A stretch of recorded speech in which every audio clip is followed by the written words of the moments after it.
Que alegria, né? Mais uma vez, reunidos para a nossa reunião tradicional de quartas-feiras, desta vez com um novo formato, né?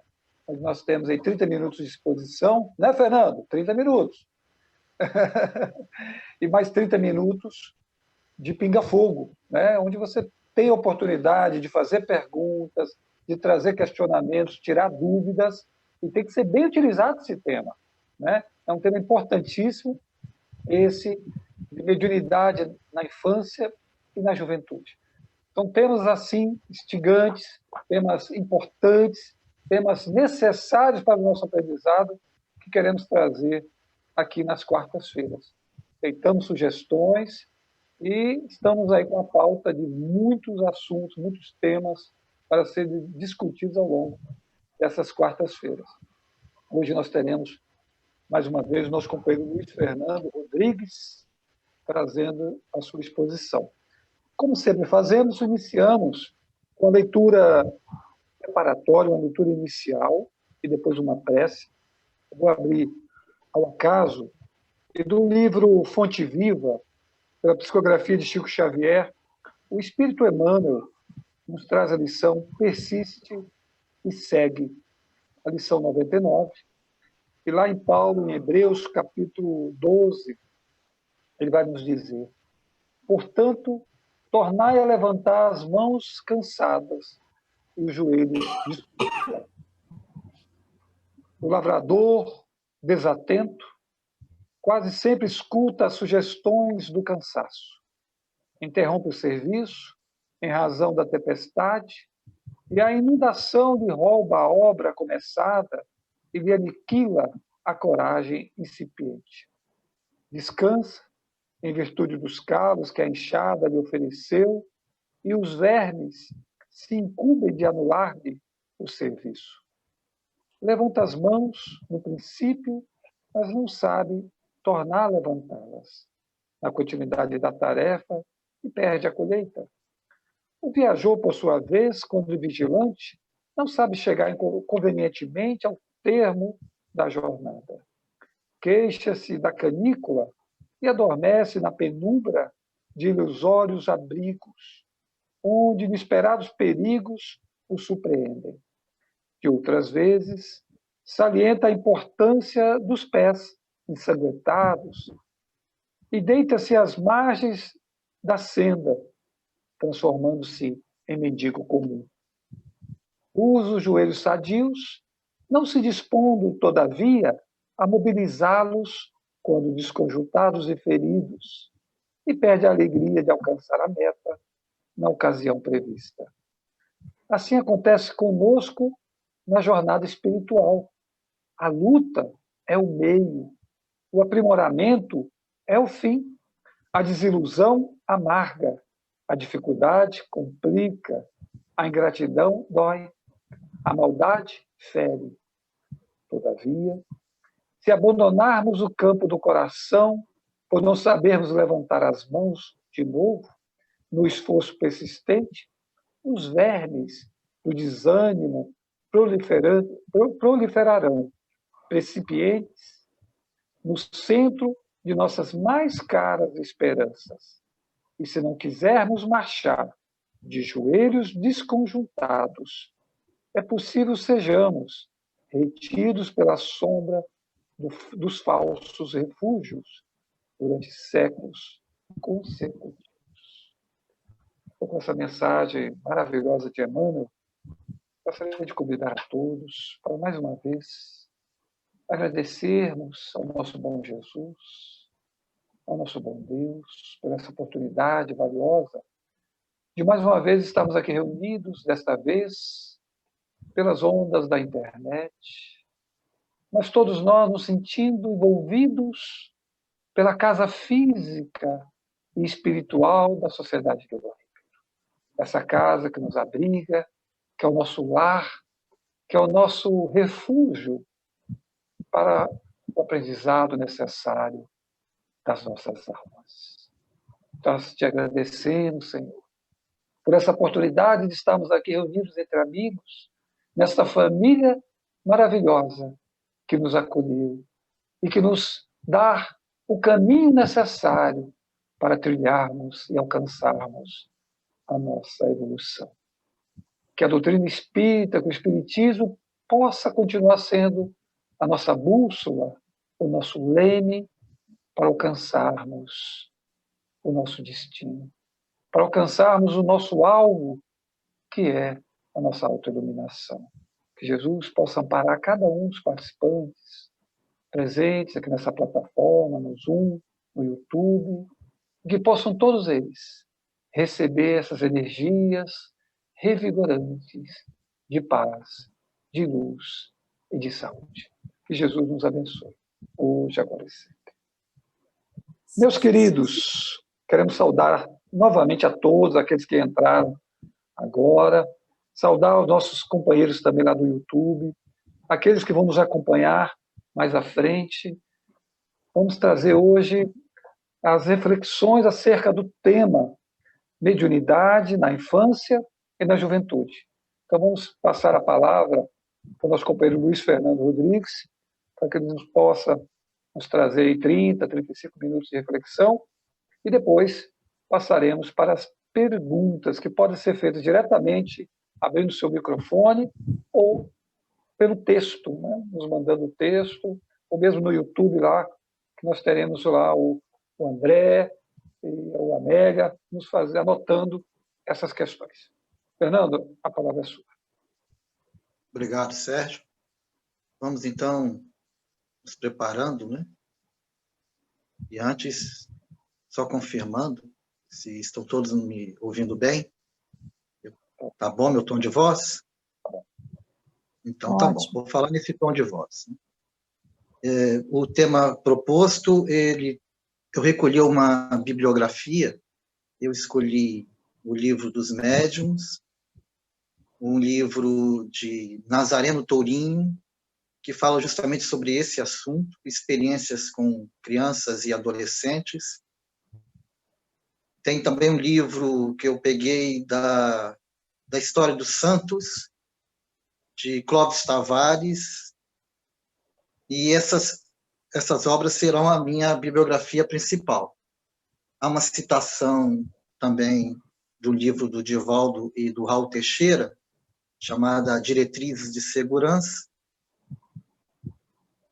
que também trata desse assunto em tópico.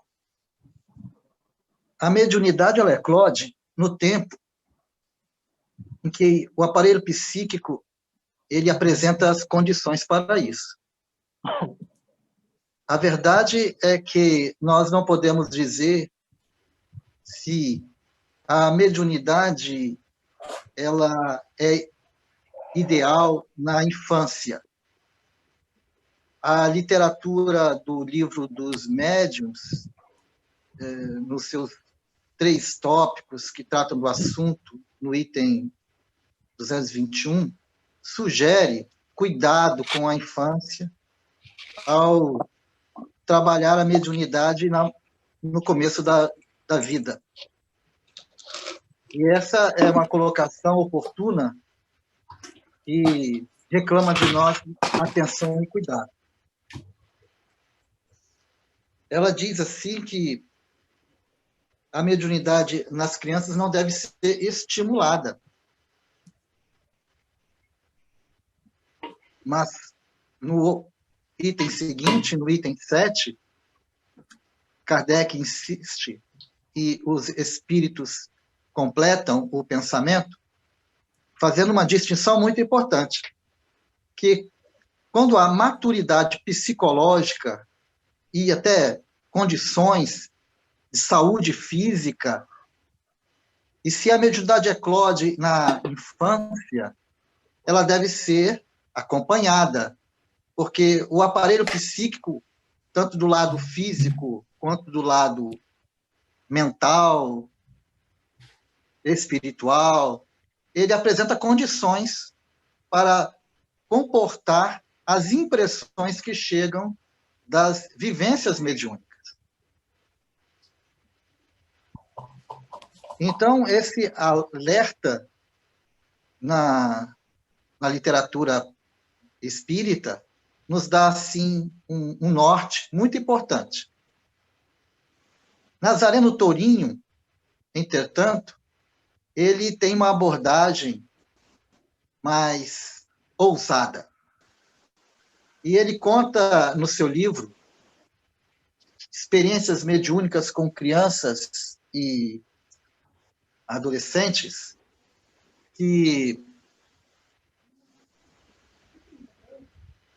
ele teve que acolher, mais por caridade do que interesse científico dos fenômenos mediúnicos, as mães e os pais que levavam os seus filhos, muito jovens, crianças, apresentando alguns sinais de mediunidade. E depois de uma longa caminhada em outras tentativas, né, bateram a porta de sua casa espírita, que fica no Pará, no estado do Pará, e ele então fez o acolhimento dessas famílias, mais por caridade do que outro propósito, entendendo que havia necessidade de acudir e acolher essas famílias que estavam diante de fenômenos incomuns e que, desguarnecidos de conhecimento, desguarnecidos de resultados, batiam à sua porta, procurando ajuda. E ele relata, então, que as situações em que ele teve que se deparar são situações limite de muito sofrimento, de muita angústia da família. E nessa condição, ele, desde muito tempo, ele tem trabalhado com crianças e adolescentes nas suas reuniões mediúnicas. E essas atividades não se dá simplesmente pela portar a faculdade mediúnica.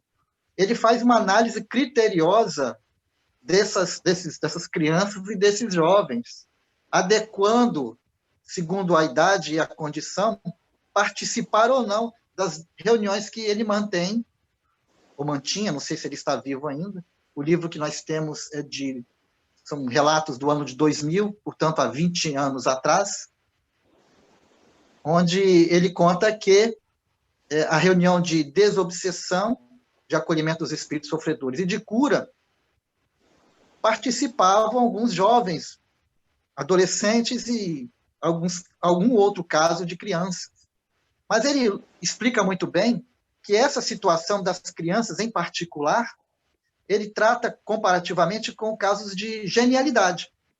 Assim, quem conhece alguma criança prodígio, ele classifica esse afloramento da mediunidade uma peculiaridade prodigiosa e, portanto, incomum, não sendo uma coisa corriqueira. Embora tenhamos notícias de acontecimentos desse tipo, no comum dos casos, na maioria, realmente é por exceção que nós vemos a eclosão precoce de faculdades mediúnicas em crianças. Então, ele faz uma abordagem em suas pesquisas e ilustra com alguns casos que ele acompanhou em seu livro, que faz parte de uma trilogia, em cima das experiências, das vivências dele em torno da mediunidade. Essa, em particular, essa obra exclusivamente trata das crianças e dos adolescentes. Então, tendo em mente que ele considera como casos excepcionais, ele ainda faz uma avaliação para saber se, daquelas faculdades incipientes, cabe a educação mediúnica. E ele faz uma correção e uma crítica ao movimento espírita que costuma lidar com o aparecimento da fenomenologia mediúnica muito cedo, sem abordá-la, sem aproveitá-la nas reuniões mediúnicas. Sem esquecer que ele adequa isso, a admissão dessas pessoas, muito jovens, né, a critérios de condições físicas, psicológicas, para as vivências comuns dentro de uma atividade mediúnica. E ele, então, conta casos interessantes, como o do menino Rangel, que ele chegou quando tinha por volta de 8, 9 anos de idade. Nessa época, ele tinha um fenômeno que nós podemos dizer, na literatura especializada, que o menino Rangel se apresentava com o drama da personalidade múltipla. Rangel era Jardel. Jardel era um irmão que, em poucos dias de vida, havia falecido. E Jardel, ainda ligado às questões da sua família, junto com uma tia, também desencarnada, acompanhava o drama do seu irmãozinho, o Rangel. E a personalidade dos dois se alterava num período dessa história, enquanto o menino Rangel e o seu corpo espiritual, num desdobramento, estava sendo acolhido e passando por uma cirurgia no plano espiritual para moderar a sua mediunidade. Essa operação, muito demorada, exigia que Jardel substituísse, então, e colaborasse para que o procedimento que estava sendo feito no mundo espiritual fosse bem sucedido.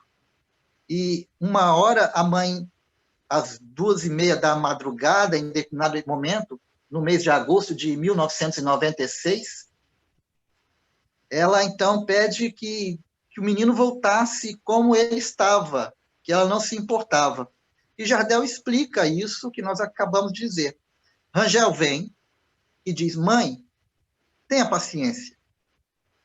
Eu estou em volta de várias pessoas vestidas de luz, de branco, e eles estão fazendo um tratamento em mim, porque se eu tiver a mediunidade aflorada tão cedo, eu vou ter problemas, porque haverá pessoas que vão começar a fazer da minha vida mais difícil, com perguntas, com interrogações. Eu não vou ter uma vida normal, como uma criança da minha idade. Quem estava falando assim, desse jeito, era uma criança de 9 anos, tratando do episódio que estava vivendo com uma certa lucidez que a gente não imagina que uma criança vai viver.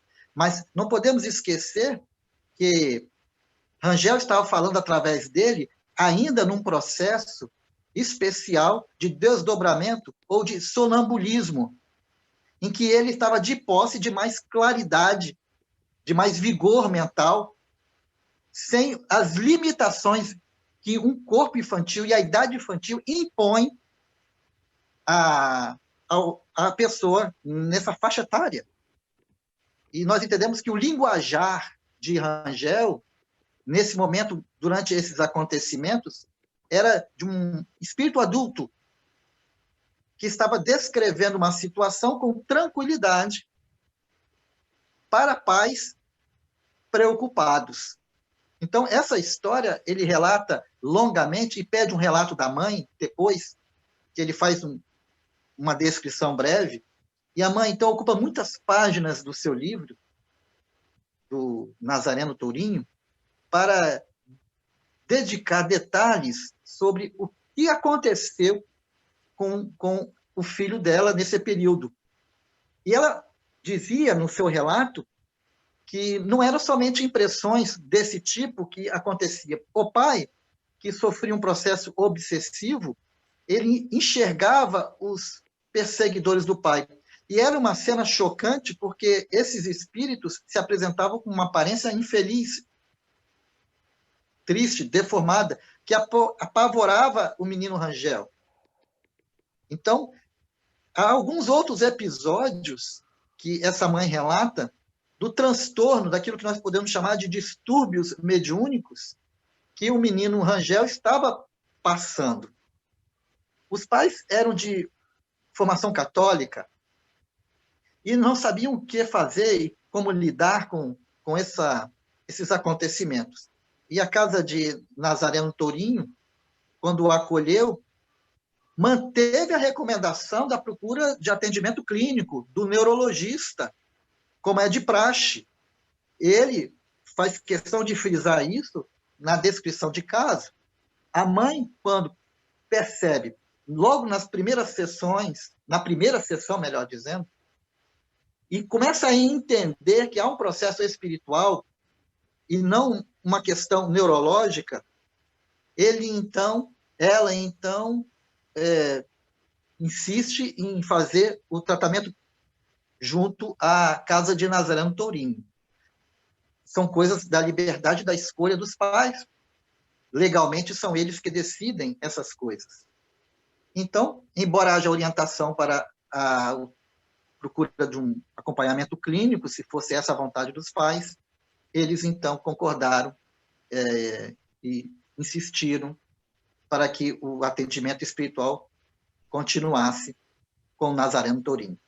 Então, esse rapaz, com o passar dos anos, a questão da mediunidade dele vai sendo moderada, e aos 13 anos, ele trabalhava ativamente, tanto nas reuniões de desobsessão, quanto nas reuniões de cura. E isso é uma coisa incomum, como ele mesmo diz.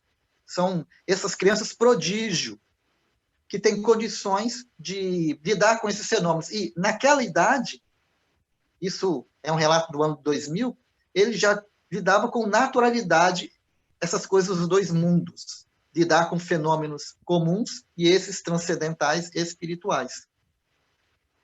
Porque passaram pelo entendimento que a cultura espírita favorece, sem alarde, sem medo, sem dificuldades criadas por superstições e coisas assim. Então, o benefício da doutrina espírita foi muito grande, porque no tempo oportuno houve um socorro e uma série de acontecimentos muito bem documentados deixaram registrados esses acontecimentos em torno desse caso estudado por Nazareno Tourinho. Hoje, por volta desse ano, ele deve ter algo em torno de 33 anos. E, possivelmente, se ainda vivo, deve estar trabalhando na casa espírita, onde ele começou a sua caminhada mediúnica. Então, nós entendemos que a mediunidade na adolescência também, ela não é uma coisa absurda, considerando também que na literatura espírita, as médiums que colaboraram com a codificação, nas perguntas que Kardec formulava aos espíritas, as médiums eram meninas de 12 a 15 anos. E outras médiums famosas, como Florence Cook, também era uma adolescente de 15 anos. Eusápia Paladino, uma outra médium de efeitos físicos famosa, e Daniel Douglas Home, já aos 13 anos, todos esses médiums precoces e que lidaram com o fenômeno porque carregavam também a condição de equilíbrio para lidar com esses acontecimentos. Okay? Esse cuidado, Nazareno Tourinho faz questão de frisar, porque ao lidar com a condição infantil, é necessário um trato diferente. A obra dele tem 2 recomendações de 2 médicos. Então, no prefácio e numa breve introdução de cada uma página e meia, né? Os médicos que assinaram fizeram questão de, inclusive, mostrar o seu CRM, mostrando que essa pesquisa e esse trabalho de caridade feito pelo Nazareno Tourinho naquela época, e talvez ainda até hoje, estava acompanhada também de clínica médica para garantir e dar respaldo aos cuidados que aqueles jovens e aquelas crianças mereciam. Então, nós entendemos que, em casos excepcionais, quando isso acontece, a doutrina espírita e a casa espírita que tenha condições para isso, pode perfeitamente acolher essas crianças e esses jovens e prepará-los, sem esquecer que isso é um processo dramático para a família. As percepções do plano espiritual, como nós dissemos quando falamos sobre o pai obsediado do menino Rangel, eram cenas que causavam a ele pânico. Inclusive, desde muito pequeno, bebê, ele chorava convulsivamente. E até um certo ponto, aos 4 anos de idade, segundo a mãe, ela procurou uma senhora ubandista e esclareceu que ele chorava aquilo porque via uma tia do rapaz, irmã da mãe, desencarnada. A mesma que ia junto com, mais tarde, ajudá-lo ao lado de Jardel, nesse processo todo em que eles estavam passando.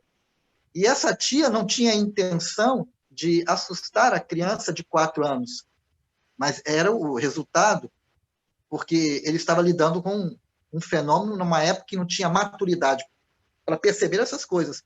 Então, há todo um histórico de sofrimento e que a família recorreu de todas as formas, em várias denominações, inclusive evangélicas, ubandistas, até chegar na casa de Nazareno Tourino, que é espírita.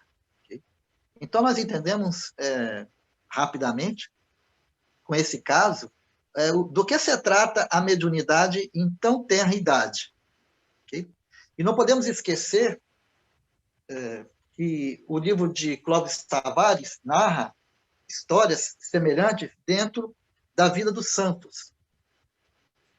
Nós temos aqui a fotografia de Santa Bernadette de Lourdes, ou Bernadette Subiru. Essa moça, aos 13 anos, ela tinha a visão de uma senhora que aparecia-lhe sobre uma roseira, pairando sobre uma roseira, à direita de uma gruta, em Massabielle, na França. E essa moça descrevia essa senhora, que era a imagem, segundo a cultura dela, a figura de Nossa Senhora. E, evidentemente, que ela foi canonizada por causa desses fenômenos de percepção da realidade espiritual. Ela foi chamada de a vidente de Lourdes, da cidade onde ela vivia. E mereceu o título de santa por causa da mediunidade. Nós não podemos esquecer também da aparição para 3 crianças de Nossa Senhora de Fátima, em que também existe a descrição, não somente da visão por essas crianças, da imagem de Nossa Senhora, Mãe de Jesus, né? Como também 3 notícias importantes que só mais tarde ficamos sabendo completamente qual era o assunto, que a aparição de Nossa Senhora tinha naquela época, naquela cidade de Fátima, que eram relatos ligados aos acontecimentos da Segunda Guerra Mundial. Então, a história dos santos e a história da mediunidade não é a mesma coisa para nós. O fenômeno que acontece com a vidente de Lourdes é um fenômeno mediúnico. E nós entendemos isso como uma faculdade que não transfere, né, o título de santa a quem o possui. A mediunidade é uma faculdade como a da inteligência ou da habilidade artística ou de outra capacidade especial e bem desenvolvida, que não qualifica a pessoa na categoria de santo, embora muitos santos, de fato, fossem médiuns. E a descrição, a narrativa da vida de muitos santos, existem fenômenos claramente mediúnicos, como fenômenos de levitação, fenômenos de bilocação e fenômenos de vozes, de evidência, de premonição, ok? Mas a qualidade de santo se dava pela obra e pela dedicação, e não necessariamente apenas pela faculdade. Então, essa é uma distinção que nós espíritas fazemos, porque entendemos que a fenomenologia espírita ela não é uma condição de superioridade, mas uma habilidade que, por algum motivo, está mais desenvolvida com um propósito: fazer o bem. A mediunidade com o Cristo é a mediunidade saudável. A mediunidade que não está a serviço do bem, desinteressada e sem monetização, é uma mediunidade que nós colocamos suspeita, não duvidando dela, mas que não está dentro daquilo que nós admiramos e apreciamos, que é a mediunidade como caridade. Então, em linhas gerais, nós trouxemos isso para vocês, relatando um estudo de caso, para mostrar esse fenômeno desse modo, com esse cuidado. Ok? Eu agradeço a atenção de vocês e, se tiverem alguma pergunta, nós, se soubermos, nós iremos responder. Devolvo a palavra ao Sérgio. Muito bem colocado aí. E Fernando abre para as questões, abre para as dúvidas, para as perguntas. Gostaria de saber aqui na plataforma Zoom se tem alguém que queira fazer alguma questão, alguma pergunta, alguma colocação para o Fernando. Pode falar. Quem é? Espera aí. Eu, Jussara. Jussara, vamos lá. Eu queria, Fernanda, que você colocasse a diferença entre a mediunidade na infância e as recordações que a criança tem de encarnações anteriores, que eu acho que pode ser confundido, às vezes, pelos pais. Entendi. Aí você está falando sobre as lembranças de vidas passadas, de vidas passadas, e a mediunidade. Isso. Entendi. A mediunidade é a percepção do mundo espiritual. E todos aqueles fenômenos, né, que nós classificamos como fenômenos inteligentes ou fenômenos físicos. Okay? Então, é a percepção e a interação com o mundo espiritual. Isso que caracteriza a mediunidade. A lembrança de vidas passadas não é uma faculdade mediúnica, se não é um ditado trazido por um espírito que traz essa narrativa, essas descrições. Quando é uma lembrança, é resultado de uma condição especial e incomum da memória, de recordar-se desses episódios de outra vida. Existem relatos muito interessantes. Existe um pesquisador chamado Hernani Guimarães Andrade, e ele escreveu uma obra chamada 5 Casos Sugestivos de Reencarnação no Brasil. E existe um outro também, não menos famoso, se não me engano, de Myers, Frederic Myers, e esse, sim, escreveu muitos outros casos sugestivos de reencarnação, em que o fenômeno da memória é muito comum, a pessoa recordar-se, dizer que viveu em tal lugar, que tinha um outro nome, que aqueles não eram seus pais, e os seus pais eram outros, e sabia onde morava e queria ir até lá, e coisas desse tipo. Então, são documentos, são registros que foram feitos por pesquisadores aqui no Brasil e também em outras partes do mundo. Myers, acho que é americano, se não me falha a memória, e ele, na verdade, traz muitos relatos interessantes de lembranças de vidas passadas espontâneas, okay? Não trazidas por que algum espírito tenha contado. Se algum espírito contou, já é um fenômeno mediúnico. Eu acho que essa é a melhor distinção, né? Se quiser completar, Jussara, fica à vontade para terminar o raciocínio. Quem sou eu? Não, está ótimo, obrigada. Mais alguém? Fernando, a questão do amiguinho imaginário, né?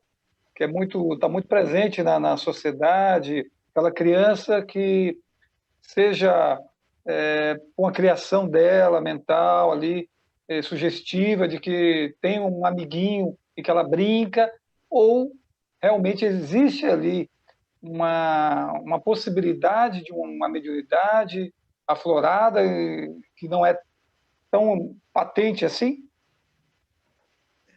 Esse é um acontecimento muito comum, né? Okay? Geralmente nas crianças que não têm irmãozinhos, né?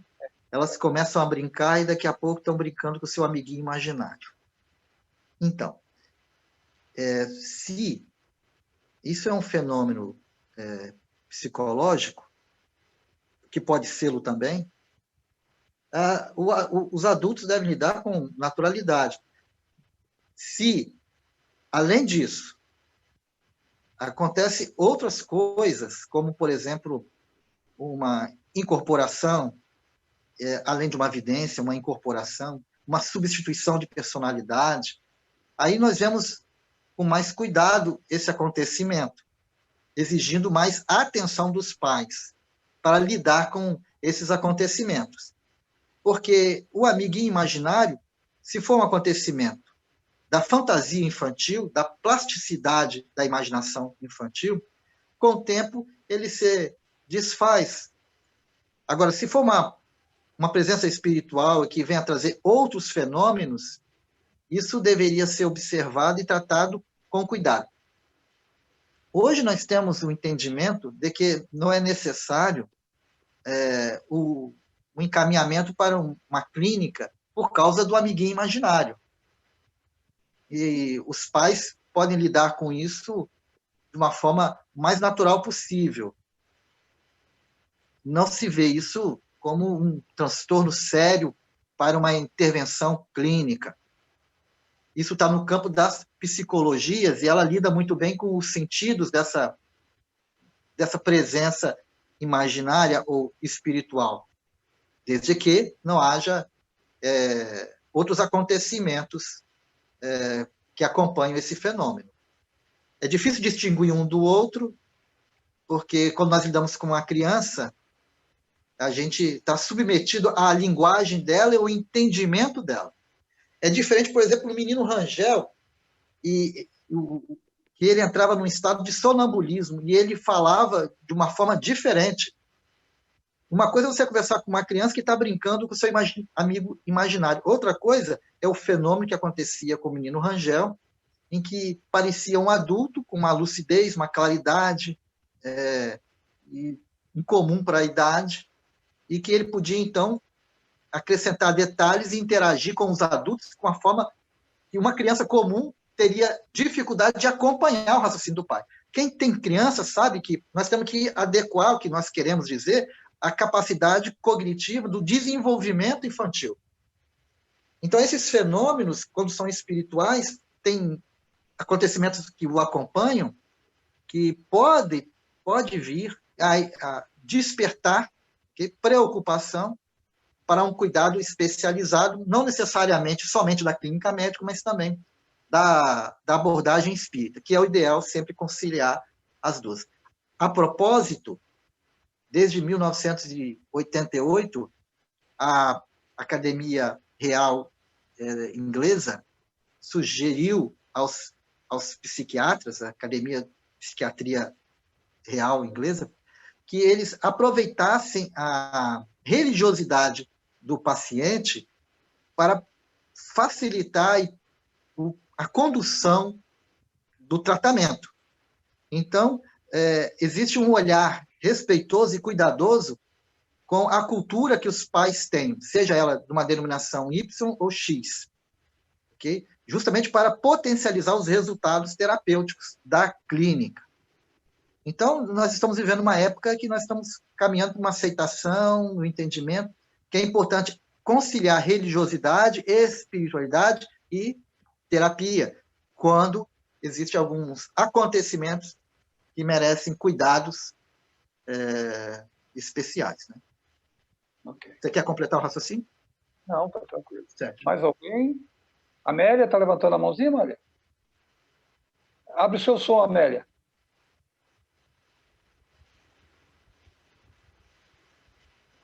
Eu acho que a Amélia não quer fazer nenhuma questão, não, né, Amélia? Não. Luiz Fernando, quais as outras formas que apresenta na criança quando ela tem uma mediunidade? Está falando de sinais, né? Sinais. Lembrando que sinal e sintoma é o que a pessoa sente e conta para o clínico, né? Sinal é aquilo que nós vemos ou aquilo que o profissional da saúde vê.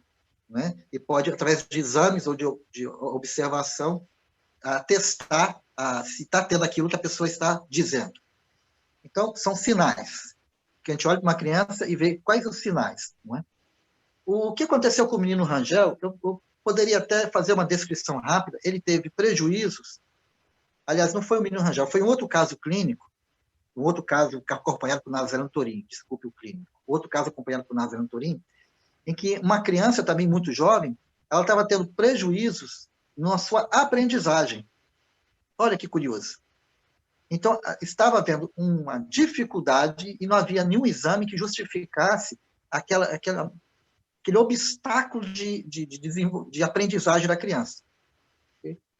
Então, talvez eu encontre aqui o relato que está ligado a isso. Eu acho difícil, porque é muita coisa escrita aqui, são muitas páginas, mas, em essência, não é? Aquilo tudo que nós estranhamos, que outra criança não apresenta, nós temos que ter esse olhar curioso. Mas nós não podemos bater o martelo e dizer, isso quer dizer que há um fenômeno espiritual, porque existem patologias da aprendizagem, ok? Então, mas há exames para esse tipo de coisa, há verificações para esse tipo de coisa. O importante é que, sem prometer curas, quando nós conciliamos as terapias, a tradicional e a abordagem espírita, que é o quê? É os passes, a atividade de socorro da entidade que esteja por trás dos impedimentos, dos problemas que a criança está apresentando, como, por exemplo, pavor noturno. O pavor noturno é um fenômeno que, às vezes, incomoda alguns pais, porque é desproporcional. Nós todos temos esse acontecimento em uma certa faixa de nossa vida, que é aquele choro convulsivo, desproporcional, que a criança está tendo pesadelos, e, de fato, podem ser meramente pesadelos, mas algumas vezes esses pesadelos são vivências espirituais, percepções do mundo espiritual, que a condição da criança, às vezes, por falta de desenvolvimento do aparelho nervoso, ainda confunde os dois planos da vida. Então, é testemunha de coisas que acontecem aqui, e a criança, ao mesmo tempo, é testemunha de coisas que acontecem no plano espiritual. E, às vezes, se fossem coisas bonitinhas e alegres, a criança não fazia choro. Mas algumas coisas não são bonitas. No comum dos casos, se é pavor noturno, não é bonito. Ok? Então, a gente não pode fazer uma receitinha de bolo, mas o cuidado do adulto, e quando você tem a cultura espírita e o cuidado espírita, de realmente levar isso para o atendimento na casa espírita, para fazer o diagnóstico diferencial espírita, não o diagnóstico diferencial da clínica, ok? E aí o que acontece? Junto com tudo aquilo que se pode fazer, se acrescenta a abordagem espírita. E é uma questão que cada vez mais a gente vai percebendo que elas estão se conciliando, ok? Mas alguém... Não sei se eu respondi a pergunta. Respondeu sim. Interessante. Achei bem interessante. Sérgio. Valeu, Amélia. Beto? Pode fazer. É só uma questão de colocação. Quando um espírito reencarna e ele é um espírito que teve uma maturidade anteriormente, reencarnou, logicamente ele vem com um despertamento mais avançado, né, do que anteriormente, né, que ele tem já uma formação, uma visão, né, do futuro. A minha pergunta é assim, isso seria, esse espírito que encarnou com essa maturidade, né, tanto de caráter moral, né, e espiritual, isso seria uma prova para ele ou expiação, ou não seria nenhuma das duas? Eu não sei se a maturidade do reencarnante é obrigatoriamente acompanhada de mediunidade. que há crianças muito adultas, muito sóbrias, e não são necessariamente portadoras de faculdades mediúnicas, pelo menos, ok? Consideráveis, ok? Ostensivas, não é?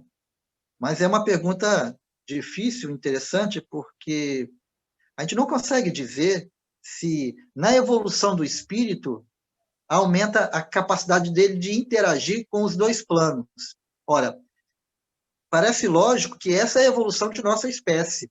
Tanto é que existe uma sentença, uma passagem bíblica que diz que os velhos terão visões, os jovens terão alguma coisa e as crianças outras. Ok? E nessa passagem mostra que a nossa espécie, biologicamente, ela não está terminada.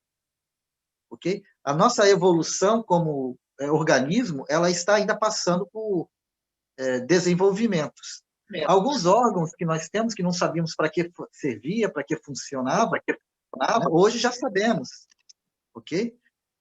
E talvez a interação de partes, o desenvolvimento de algumas regiões muito específicas de nosso sistema nervoso, venham ainda nos trazer explicações da mediunidade do ponto de vista físico, ok?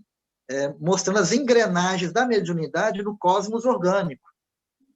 Okay? Então, na medida que nosso aparelho psíquico, físico, desenvolve-se, é lógico que nós tenhamos, não a mediunidade, mas o homem espiritual, aquele que transita entre os dois mundos, que percebe o mundo espiritual, mas nos capítulos, não necessariamente da mediunidade, mas certamente do animismo, ou seja, ele interagindo com o mundo espiritual, não necessariamente sendo ele instrumento de espíritos, obrigatoriamente, mas na evolução ele vai cada vez mais galgar percepções mais espirituais e ele vai, então, enxergar os dois mundos através de diversas formas, né? Mas isso faz parte de um processo que algumas pessoas já têm, ok? E talvez seja o caso da mediunidade precoce, em alguns casos, ou não. Como você falou, você usou a palavra prova. Às vezes não. Às vezes não é um amadurecimento, uma evolução. Às vezes é um processo expiatório. Algumas crianças são obsediadas no ventre da mãe. Ok? Então, são capítulos difíceis de se explicar, né? Com clareza. Cabe cada caso uma investigação. Mas todos nós estamos debaixo de uma lei superior e universal e bondosa, que é as leis de Deus, e nós vamos aparando as nossas arestas, resolvendo as nossas culpas profundas, né? Com a caridade, com o bem, e vamos equilibrando o nosso aparelho psíquico. Ok? Beleza. Fernando, já pegando o gancho e talvez até passando na frente de alguém aí que esteja querendo fazer uma questão, você falou da obsessão na infância, né? Na nossa casa espírita, nós temos um trabalho com muitas crianças, né? Temos as famílias que têm suas crianças, os adolescentes. Não só a questão da mediunidade, mas a questão da obsessão também se faz presente nos dois sentidos aí. Seja na idade tenra, ali na infância, seja na juventude. Quando essa dificuldade, esse desafio se coloca na família, e elas procuram a casa espírita, seja lá na sala da evangelização, seja no atendimento fraterno, como lidar com isso na casa espírita, seja no campo da mediunidade, ou seja no campo da obsessão, da infância e da juventude. Como acontece hoje na casa de Guion Ribeiro. Os evangelizadores, evidentemente, eles estão ligados em alguns comportamentos incomuns das crianças, né? Mudanças de temperamento, de personalidade, alterações de humor, flutuações que acontecem. Muitas vezes o evangelizador, por intuição ou por observação, né, suspeita de acontecimentos espirituais. Nesses casos, então, a criança é encaminhada para tomar passes, ok? E, evidentemente, que com a anuência, com a permissão dos pais, é muito importante isso, na maioria das vezes nós conseguimos isso, né? Nós, então, encaminhamos, né, o nome da criança para atendimento na reunião de desobsessão. E há muitos relatos de acolhimentos e atendimentos de famílias inteiras ligadas à obsessão, que vieram da observação dos evangelizadores. Okay? Então, o evangelizador está diante de uma situação na sala que ele percebe que a criança muda, ou sugere, supõe que não seja coisas que estejam acontecendo em casa, e aí se faz a investigação, se há uma mudança na rotina da criança, para então também suspeitar-se de uma causa espiritual. E aí é feito o tratamento. O trabalho da Casa de Nazaré no Tourinho é muito interessante, ok? Porque ele não trabalha com as crianças no desenvolvimento, como ele chama, e educação mediúnica, junto com adultos. É um trabalho separado.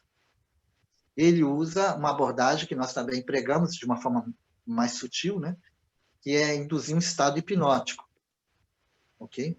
Para produzir o quê? Um sonambulismo através da hipnose, ok?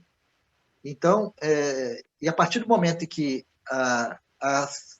os jovens e as crianças entram nesse estado especial de hipnose, ele pede para eles descreverem as sensações e as percepções que estão tendo. É uma reunião em separado. Então, a princípio, eles têm dificuldade, e nós percebemos que é assim mesmo com um médium adulto, um adulto, mas depois que aprende a falar no transe, sem acordar do transe, ele passa, então, a descrever algumas percepções, que podem ser variadas, desde desdobramento a percepções de atividade espiritual em torno dele. E ele descreve isso rapidamente no seu livro sobre a mediunidade com crianças e adolescentes, né? Então, esse é o caminho que ele toma lá, no desenvolvimento. Mas, veja bem, antes faz um exame, né? E você perceba bem que ele tem um acompanhamento de clínicos, né? De médicos, né? Isso é muito importante, né? Esse aval para evitar comprometimentos, né? Inclusive porque nós não podemos esquecer, ok? Que não devemos excitar a imaginação infantil com esses fenômenos, obedecendo à sugestão do Livro dos Médiuns, como nós citamos no começo de nossa exposição. Okay? Mas ele, como eu falei, era ousado, okay? Mas não está equivocado, não. E ele tem resultados muito bons porque ele faz as coisas com critério, com cautela, okay? E bem acompanhado, bem assistido. Muito bem. Mais alguém quer fazer a questão? É só abrir o microfone, fazer a pergunta. Amélia, alguém lá do YouTube? André, se tiver aí, tem alguma questão? Se não tiver ninguém, eu vou fazer outra. Não, lá no YouTube não tem ninguém, não. Tem ninguém. Não, né? Amélia, você quer falar alguma coisa? Abre o microfone. Não, Rosana, Jussara, então, pode fazer, Jussara. Eu já observei crianças que até a sua adolescência têm mediunidade, chega na adolescência, virando para a idade adulta, mediunidade cessa. Por que será isso? Não entendi. Você pode repetir para mim, Jussara? Sim.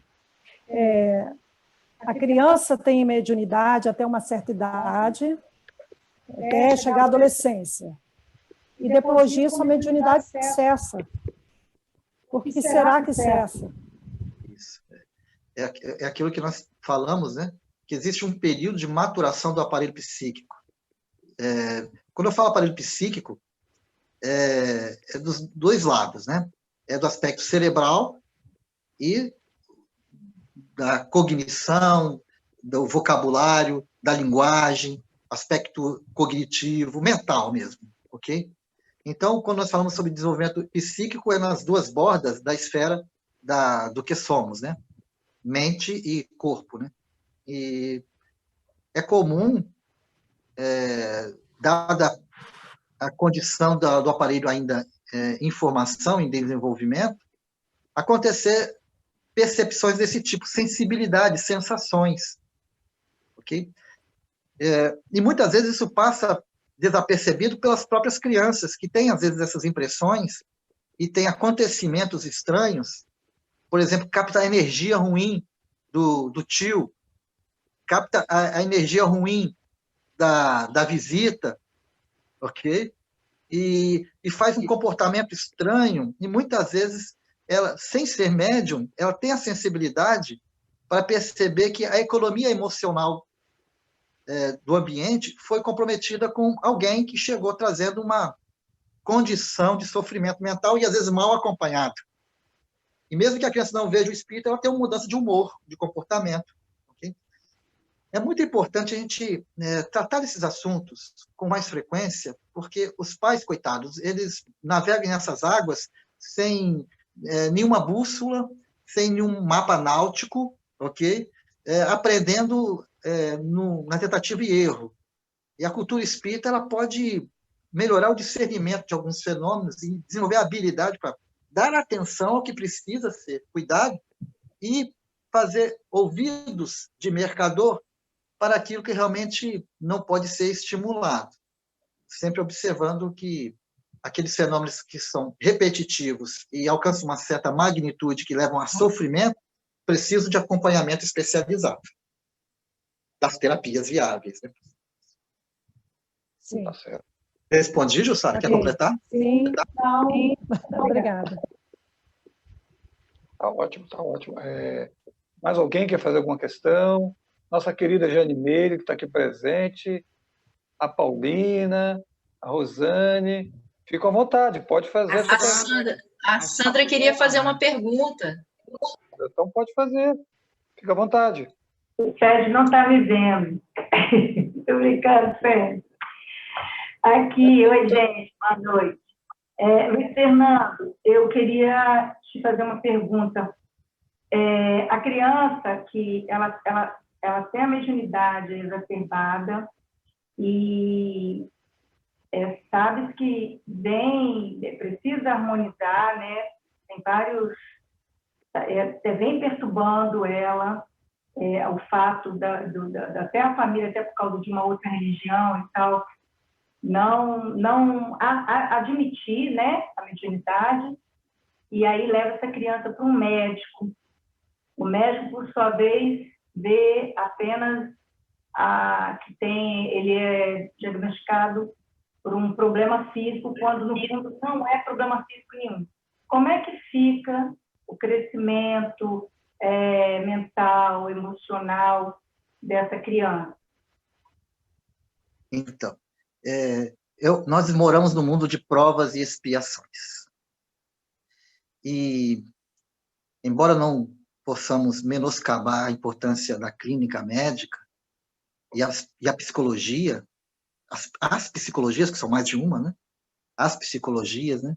A visão espírita, ela não veio à toa para o mundo. Ela veio alargar os horizontes da compreensão de fenômenos que vão se tornando cada vez mais comuns no desenvolvimento da nossa história.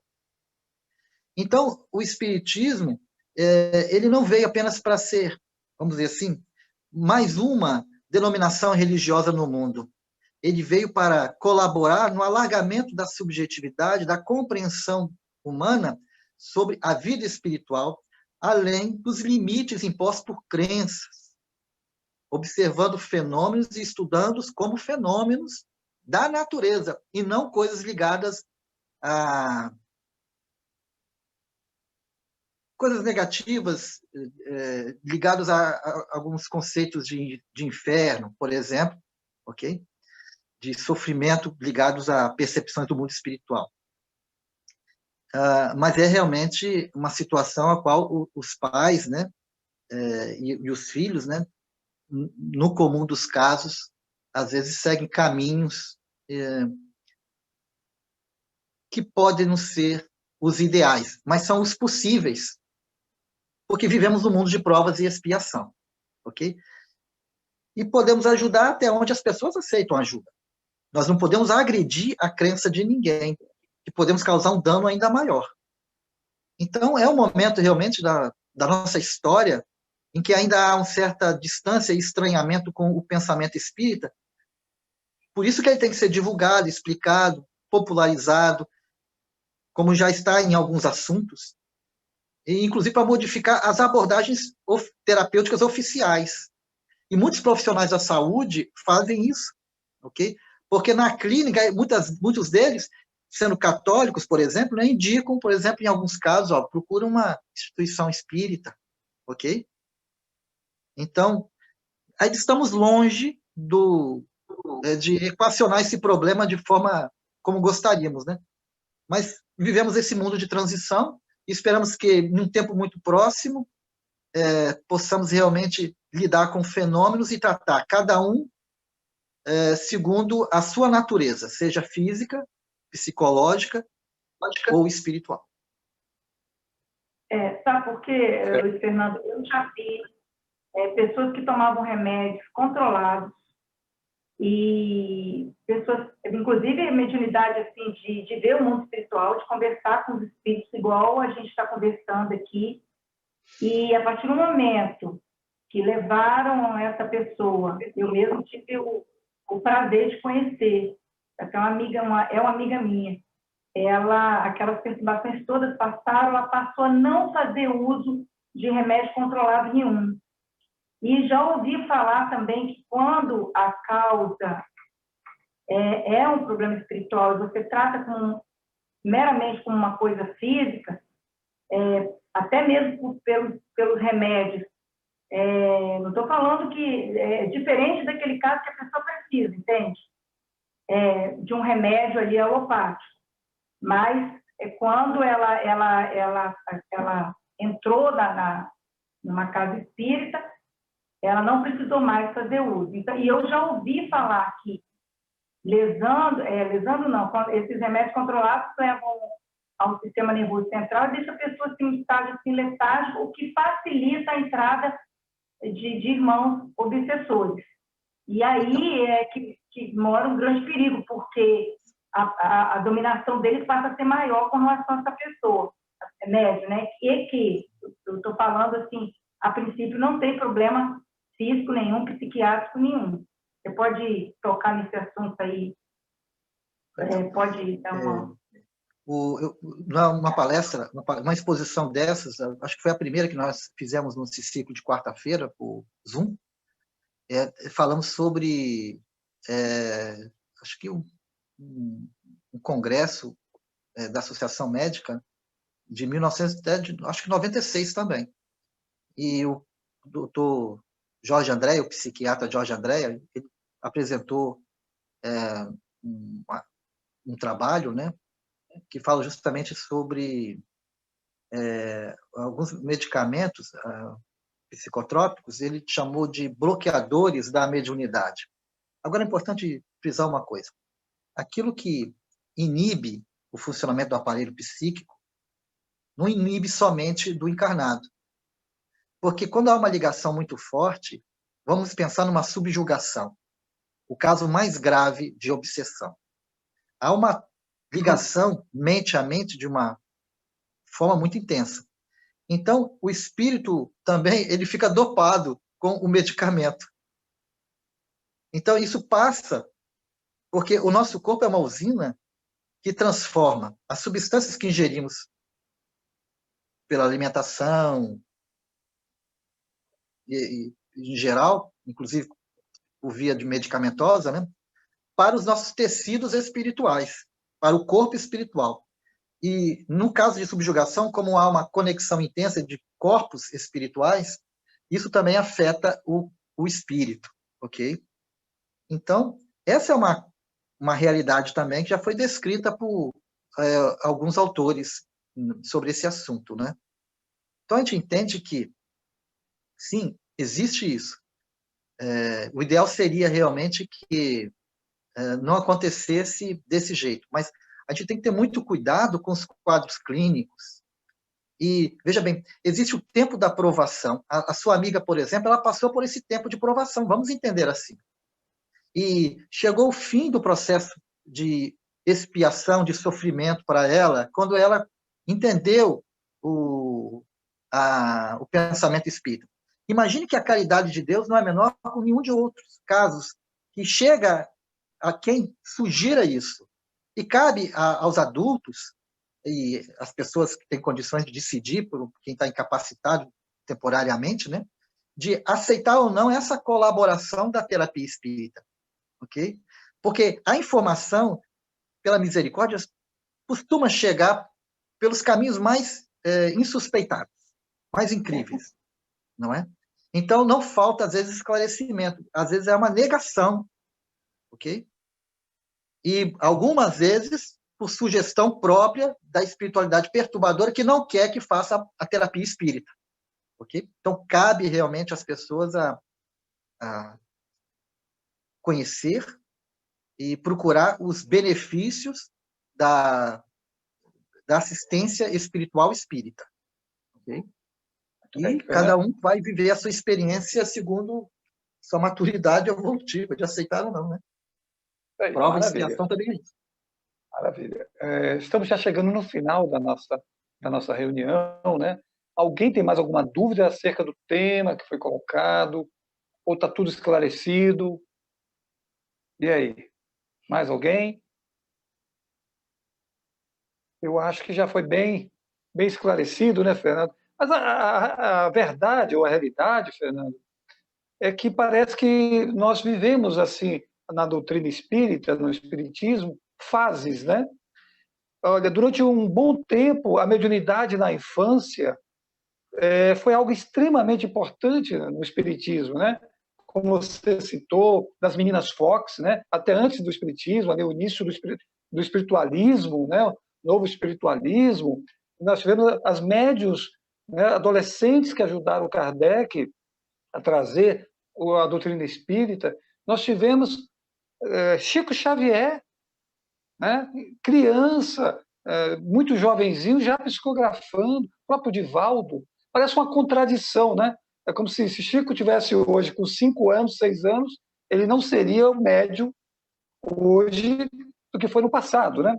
Não teria essa habilidade. Uma fase, assim como a mediunidade de efeitos físicos, que teve uma fase importante, né, no espiritismo e que ficou para trás também, né? Estamos numa nova fase, né?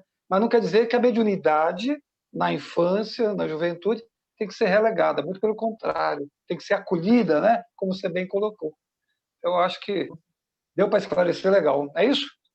Isso. Só queria fazer um complemento.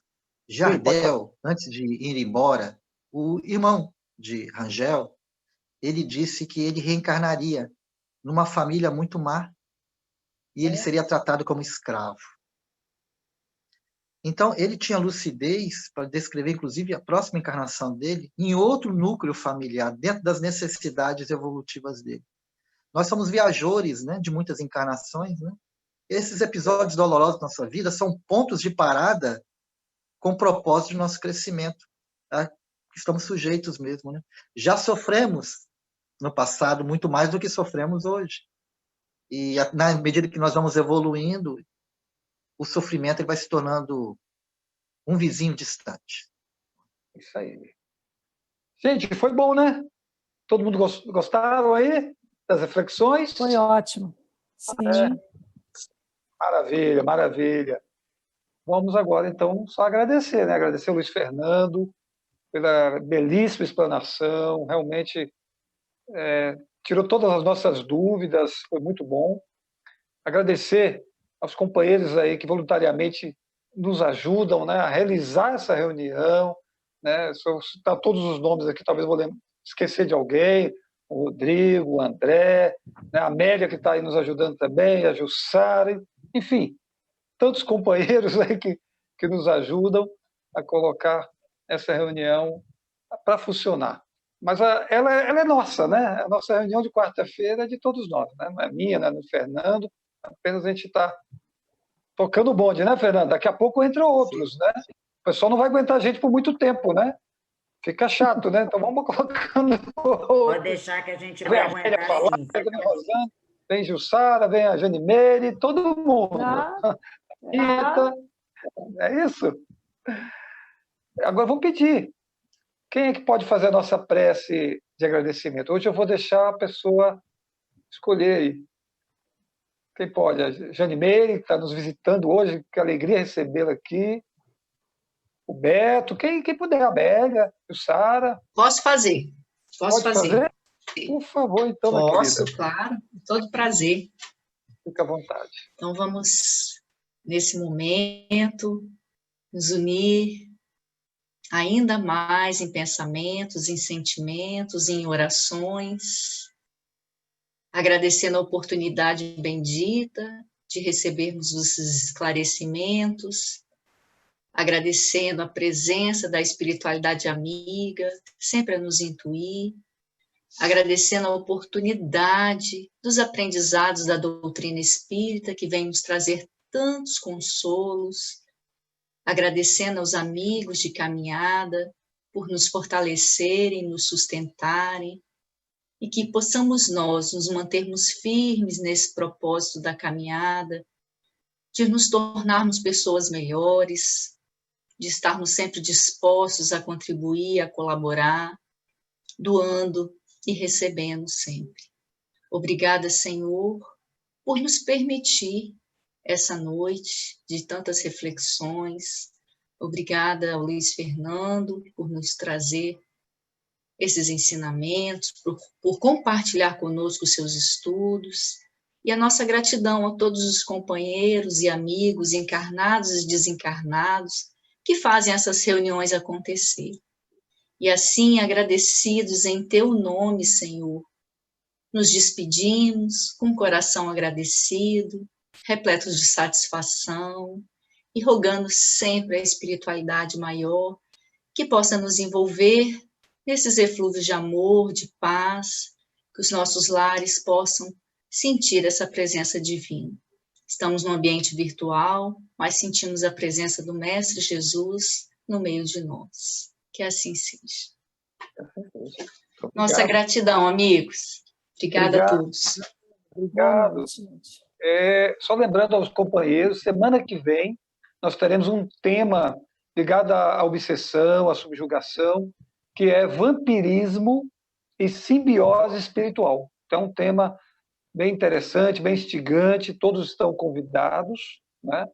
Estamos convidando também para a nossa reunião de sexta-feira, a Evangelho Terapia, comandada aí pela Jane, uma reunião extraordinária, maravilhosa, que nos traz paz, que nos traz alegria no coração. Todos estão convidados, tá bom? E até a próxima quarta-feira. Um abraço muito caloroso, muito apertado. Beijo para todos e até a próxima.